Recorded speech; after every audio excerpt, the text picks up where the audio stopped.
the thing is, if I go on boundary conditions and I want to create the torque, I will apply the torque on the face, and that's going to be false. You cannot do that because the torque will not be well applied. You can apply, but it's going to be wrong, okay? So the correct way to do it is to create a reference point on the face, so you will make a coupling between the reference point and the face, so if you apply the torque, it's going to be applied the correct way. So how to do? Let's go here on parts, and I click on tools here, so reference point.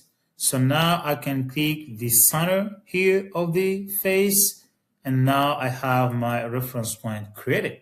So this is where I'm going to apply the torque, okay? So before I apply the torque, I need to make a coupling, to make a interaction, a contact between the reference point and the face, okay? So I go on interaction, but I cannot click here and go the normal interaction way. No, I will go on constraint here. So a coupling, there is a tie here, but the correct way to do is the coupling, because this is well adjusted with the torque, okay? If you want more information about this, you can comment below. I will make a response, or make a new tutorial in order to explain all those details, okay? Continue. So now the constraint is between the point and the face. Here I'm going to click the point first. So here, reference point, done. Then surface, I click the face here, and then done. But the torque is going to be along the z-axis, right? So I cannot make a constraint on the z-axis here for the rotation, because the torque is a rotational force. So I click here to make free the cylinder to move along the z-axis, right? So that's why I uncheck here. So okay, now you can see the reference point here and the face that there is a coupling. So now what I would do is to go on boundary condition.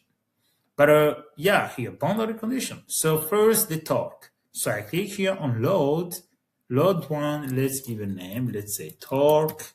And then the step one, this is okay. You cannot use initial because this is for contacts, interaction, but for boundary condition, the step I created. So here I have moment. The moment is is where I will apply the torque. Okay, moment is like torque. This is the same thing. And continue. Now I click here on the reference point. That's where I'm going to apply my torque. That's why I created it. So on Abaqus, we do that, okay? So the torque is along the z-axis, right? So let's apply my torque here. It's going to be, we are working on millimeters, so I'm applying 50 million Newton millimeter square. So this is what I do, okay, Newton millimeter. So I apply my torque.